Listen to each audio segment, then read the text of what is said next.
Welcome to a Foxy Tech Tips tutorial on resetting your settings back to default in COD Mobile. If you find this tutorial helpful, please consider subscribing to my channel and liking the video.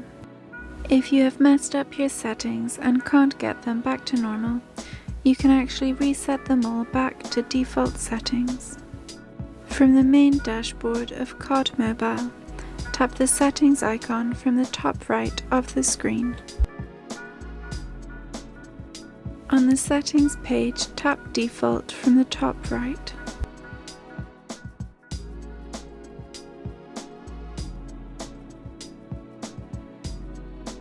Select the settings that you want to reset, or tap select all to reset everything.